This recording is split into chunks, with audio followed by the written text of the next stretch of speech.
Уитков и Кушнер отчитались перед Трампом об итогах встречи с Путиным. В Белом доме назвали ее продуктивной, а украинская сторона вновь собирается в Америку. Если США перестанут давать оружие, у НАТО нет плана «Б», но такого не предвидится, уверен генсек Рюте.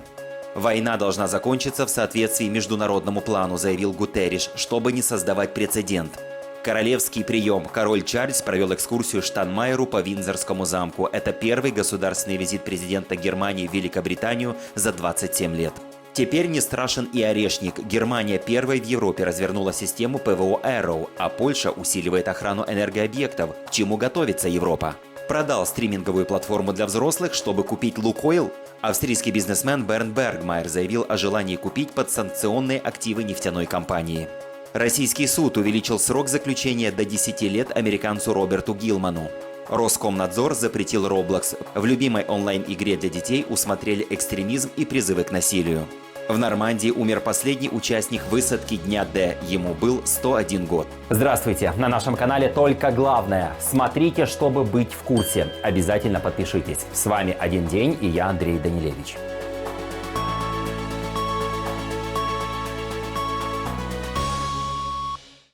Спецпосланники США Стив Уитков и Джаред Кушнер провели брифинг для президента Дональда Трампа и украинских официальных лиц после тщательной продуктивной встречи с президентом России Владимиром Путиным в Москве во вторник.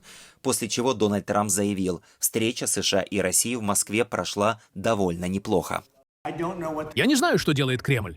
Могу сказать, что у них была довольно неплохая встреча с президентом Путиным. Мы узнаем. Это война, которая никогда не должна была начаться. Это война.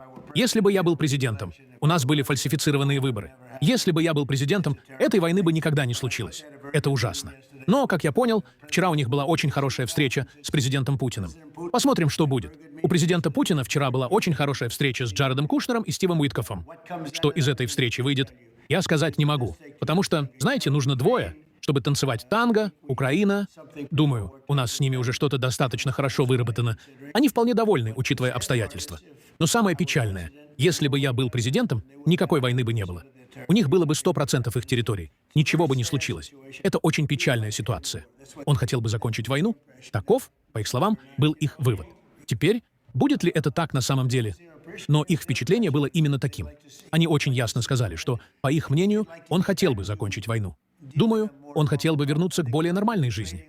Думаю, он хотел бы торговать с Соединенными Штатами Америки, вместо того, чтобы, по сути, терять тысячи солдат каждую неделю. Но их впечатление было очень сильным. Он хотел бы заключить сделку. Президент Украины Владимир Зеленский заявил, что Украина готовится к переговорам с командой президента США Дональда Трампа в ближайшие дни. Мы готовим встречи в Соединенных Штатах Америки. После того, как американская команда вернется из Москвы и проведет соответствующие консультации в Вашингтоне, Рустем Умеров, Андрей Гнатов и все, кто необходим для переговоров, продолжат диалог с представителями президента Трампа.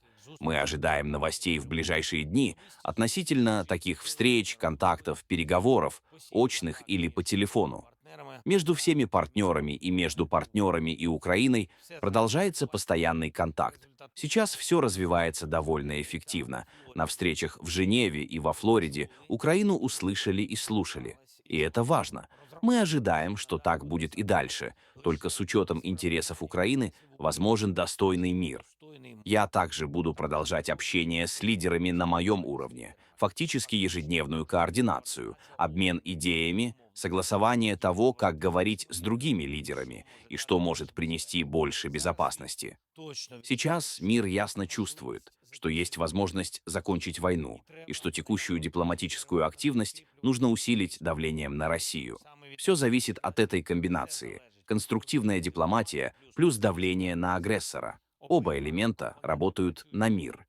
Американская сторона вышла на связь с украинской делегацией сразу после ночных переговоров Уиткофа и Кушнера в Кремле. В Киеве подтвердили телефонный контакт между Рустемом Умеровым и спецпосланником США, подчеркнув чувствительный характер процесса. Вашингтон пригласил украинскую команду продолжить обсуждение в США в ближайшее время, заявил министр иностранных дел Украины Андрей Сибига. Был контакт между руководителем украинской делегации и господином Уиткофом. Поскольку это был телефонный контакт, по соображениям безопасности трудно представить, что детали этой встречи обсуждались. Это чувствительный процесс. Сегодня руководитель украинской делегации проводит консультации с коллегами из стран И3. Это Великобритания, Германия и Франция. Они дополнительно скоординировали совместные усилия. То, о чем сообщили представители американской делегации, что, по их оценке, переговоры в Москве имели позитивное значение для мирного процесса. Это их оценка. И они пригласили украинскую делегацию продолжить наши переговоры в Америке в ближайшем будущем. Один из вопросов, который обсуждался с американской стороной во время встречи в Кремле, был вопрос вступления Украины в НАТО, сообщил помощник Путина Юрий Ушаков. Однако делиться деталями он отказался. На ходе, характере переговоров, конечно, сказались успехи последних недель российской армии на поле боя. То есть само развитие этих событий так положительно сказалось на переговорах. И, то есть наши русские, российские солдаты своими ратными подвигами способствовали тому, что оценки путей достижения мирного регулирования со стороны зарубежных партнеров стали более адекватными. Обсуждался и вопрос участия Украины в НАТО. Каким образом? Но это один из ключевых вопросов, знаете, он обсуждался. Подробности можете? Я не могу сказать подробности, потому что условились о том, чтобы держать переговоры проходили в закрытом режиме, и также говорили, что мы не будем, ни мы, ни американцы не будем комментировать конкретно о чем и как говорили двое американских представителей, наш президент. У НАТО нет плана «Б» на случай прекращения американских поставок оружия Украине, заявил генсек Альянса Рюте, но отметил, что у него нет оснований думать, что может возникнуть подобная ситуация. Давайте представим, что переговоры проваливаются, обе стороны продолжают воевать, а США прекращают поставлять Украине оружие, даже за деньги. Есть ли у вас план «Б» на этот случай? Спасибо. Что ж, у меня нет. Нет, я не думаю, что нам нужно продумывать какой-то план «Б», потому что США очень последовательны в поддержке Украины, как и все союзники по НАТО. Конечно, США сказали нам, что хотят поставлять Украине необходимое вооружение, как летальное, так и нелетальное, но они ожидают, что европейцы и канадцы возьмут на себя финансирование этих поставок. И это та программа, в рамках которой США поставляют Украине необходимое вооружение, включая систему ПВО и ракеты Плекс-3 для комплексов «Патриот», а также для других систем ПВО и все остальное военное оборудование, необходимое для того, чтобы вы оставались как можно сильнее в бою, оплачиваемое европейскими и канадскими союзниками. Это большая программа, она стартовала в июле, и на данный момент уже поставлено материалов на 4 миллиарда, и, думаю, к концу года и на 5 миллиардов, критически важных для Украины. Но у меня нет оснований думать, что нам нужно готовиться к такому развитию событий. Окончание войны в Украине должно соответствовать международному праву и уважать территориальную целостность государства, заявил генсек ООН Антонио Гутерриш. Он напомнил, что именно Россия начала вторжение и предупредил, подрыв этих принципов опасен для всего мира. По словам Гутерриша, стороны все еще далеки от реального решения конфликта. Думаю, в нынешний момент важно не забывать принципы, когда речь идет об Украине. Во-первых, именно Россия вторглась в Украину, а не наоборот. Во-вторых, говоря о конфликте, его решение должно соответствовать международному праву, уставу ООН и уважению территориальной целостности государств. Так и будет? Вероятно, нет. Но это не может быть нормой. Нарушение этих правил чрезвычайно опасно, потому что повсюду в мире люди начнут думать, что могут делать что угодно, раз международное право больше не имеет значения. Поэтому я надеюсь, что итог переговоров будет уважать эти принципы, хотя понимаю, что это будет непросто. Когда я смотрю на то, что происходит, вижу одно соглашение, достигнутое с Россией, и другое с Украиной. Они несовместимы. Потом переговорщики снова едут в Россию, и, честно говоря, я считаю, что мы все еще далеко от решения. В Эстергоме собрались президенты стран Вышеградской четверки, обсуждали безопасность, энергетику и то, как Центральной Европе удержать устойчивость на фоне растущих рисков. Польский лидер Кароль Навроцкий заявил, государства Вышеградской четверки фактически живут на передовой, а потому их голос должен звучать громче. Сам визит поляка в Венгрию получился показательно коротким. Навроцкий вычеркнул из графика встречу с Виктором Орбаном после его недавнего визита к Путину. Остальные лидеры говорили о необходимости необходимости вернуть Вышеградской группе прежнюю динамику и напомнили, у региона с 60-миллионным населением достаточно общего, чтобы действовать вместе и уверенно. Мы прифронтовые государства. Наша перспектива особенно важна перед лицом сегодняшних вызовов. Несомненно, крупнейший из этих вызовов – возрождающийся российский империализм.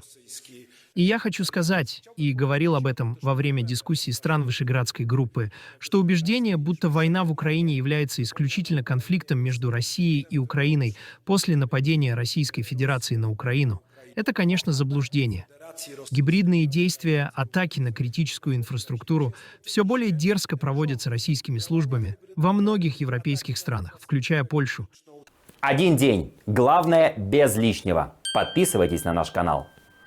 Австрийский бизнесмен Бернд Бергмайер, бывший владелец одной из известных стриминговых платформ для взрослых, неожиданно заинтересовался зарубежными активами Лукойла. Об этом сообщает Reuters. По данным агентства, он уже обратился в Минфин США за разрешением на возможную сделку.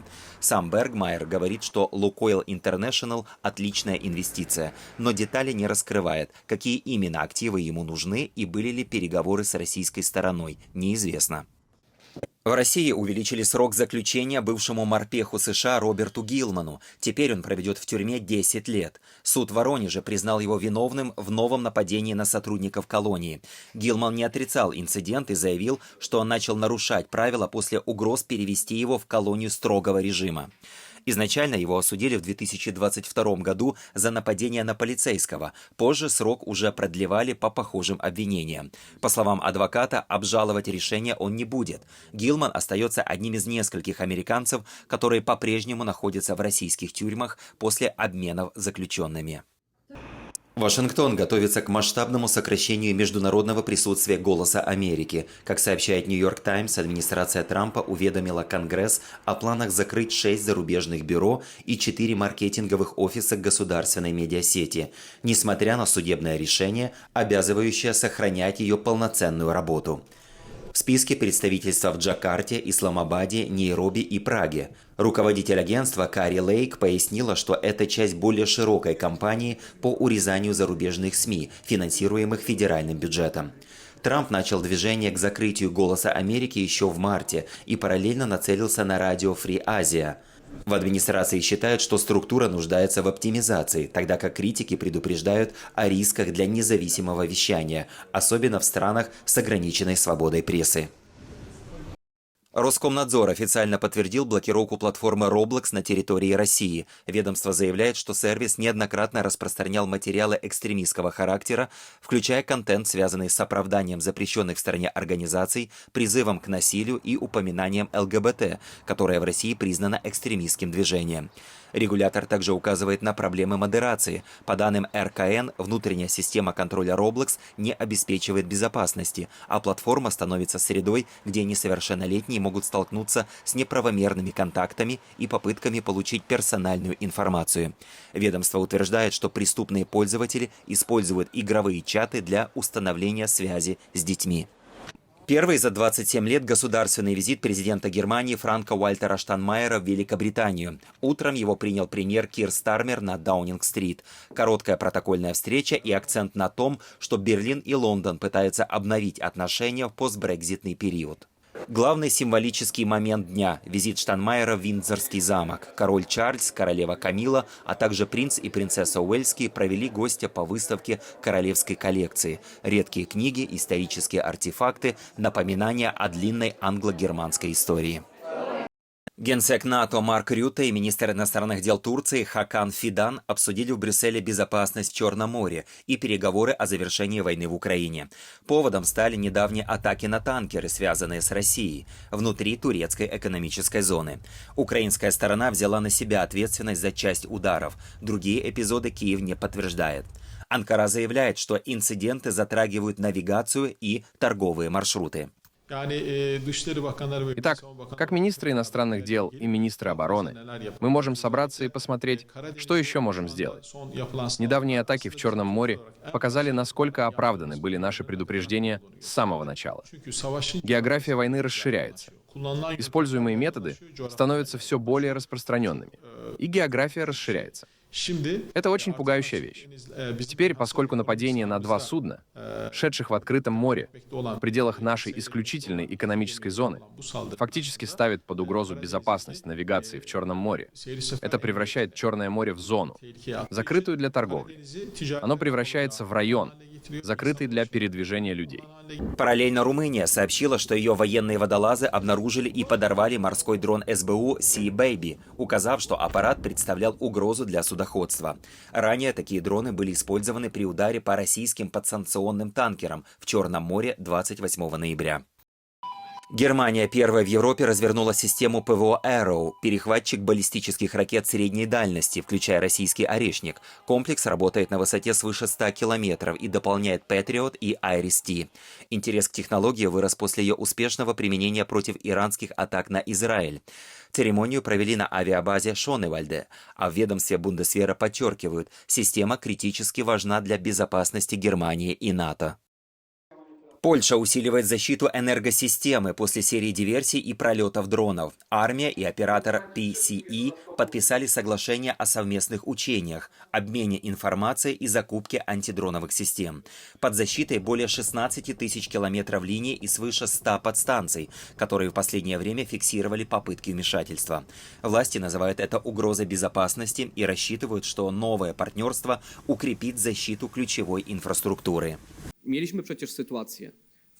случаи атак, можно сказать это прямо, попытки вмешательства вокруг нефтяного терминала компании «Перн».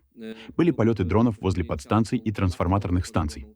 Поэтому мы хотим использовать лучшие практики польской армии для защиты этой инфраструктуры, которая будет расширяться и которую те, кто хочет навредить Польше, постоянно отслеживают. Она находится на передовой нашей безопасности. Поэтому обмен опытом и подготовка наших служб, ведь у ПСЭ тоже есть такие возможности, будут абсолютно ключевыми. В Нормандии на 102-м году жизни умер Чарльз Норман Шей, ветеран-индеец и медик армии США, который в 19 лет участвовал в высадке в день Д.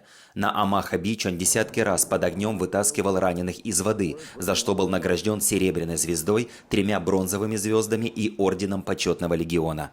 С 2017 года Шей жил в Нормандии и стал одним из символов ежегодных памятных церемоний. На пляже Сен-Лоран-сюр-Мер уже установили его памятник, и, как сообщают французские СМИ, ветеран будет похоронен именно там, у берегов, где решалась судьба Европы.